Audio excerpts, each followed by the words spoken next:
All right, it is week 2. We are moving along with the content. Last week we did the strategies of environmental geography, and this week we are doing the same topic but looking at the consolidation for that. Last week we did the minds on and the action. This week is just the consolidation. So please make sure if you are a person who's not in class, and I'm going to say there's a good mixture right now of people that show up on a daily basis and people that do not. And if you're a person who doesn't show up, you can always come to class. All right, a couple of people have asked that in an email. You can definitely come to class if you want to. I'm here all the time. All right, so make sure you are always going to the course homepage because I do give the weekly update every single week. It'll always be a Monday to Friday. This is what you should be accomplishing, and I update it every Monday. I tell you in the content, pieces of the geographic puzzle, you should have had your portfolio submission, and you should have had your Dropbox submission. Portfolio submission was the Nauru with the boom and bust and an example in Canada. Your Dropbox submission was when you were looking at the patterns and trends of a mineral in Canada and using those words where it was dispersed, concentrated, linear, right? What was the pattern of where that resource was located? Now, this upcoming week, and I'm gonna click on it, and also, I do make a weekly video, so hopefully you're checking out that video as well. All right, actually I can click on the content right here. We're gonna jump to the content.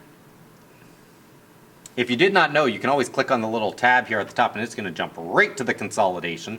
And in the consolidation, we are going to be looking at how resources are impacted by climate change. And you're going to have to come up with 4 questions. Those 4 questions, you're going to put in a discussion post. Everyone's going to get to see everybody else's questions. You can modify your questions, you can use your questions, but in the end, you're going to be choosing 3 questions, and the 3 that you think are the best to actually answer and submit, okay? Now, watch this video because this video does give a ton of good examples of how climate change has been impacting a resource. One that it does not talk about is, if you can remember, not this winter, but last winter, Texas got hit by a huge storm, right? Texas never gets hit by winter storms. It got hit by a huge storm, everything froze. Well, till today still, we are being impacted with plastic. Plastic, the chemicals that we use to make plastic, comes out of Texas. So the fact that Texas went into a shutdown, still today, a year later, we are reaping or suffering the impacts of that in terms of plastics being able to be produced quick enough to supply the market. Okay, so that would be one example of somehow a climate factor affecting an area that produces a chemical that makes plastic. Now all of a sudden, anything made of plastic is on backlog because we can't get it produced quick enough. Okay, that's just one example, not in this video, that you could use. But this video gives lots of different examples you could look up.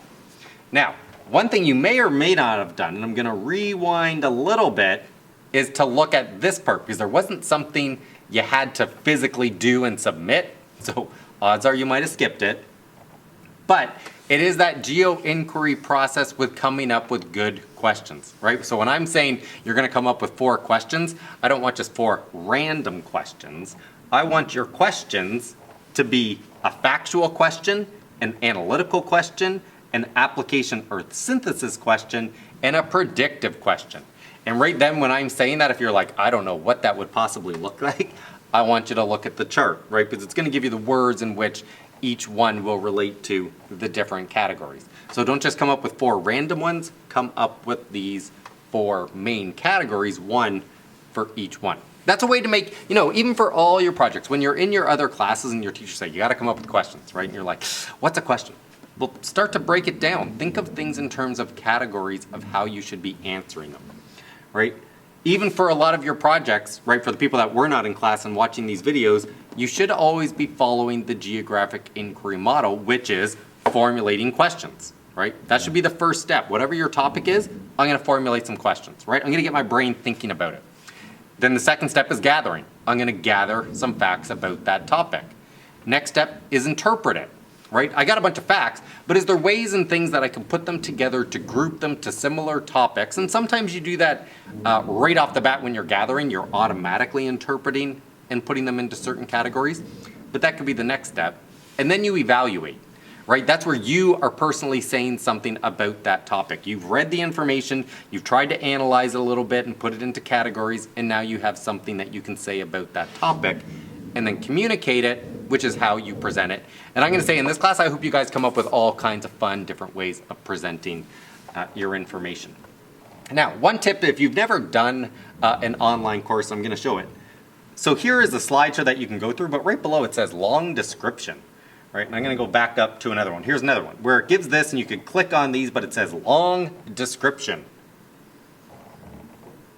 I never click on it one by one. Even I don't do that. I just go right to the long description, and then it summarizes the information that's in it right on one page. So you don't have to go like click, click, click, click, because I understand that can be somewhat not the most interesting thing, but some people could like it.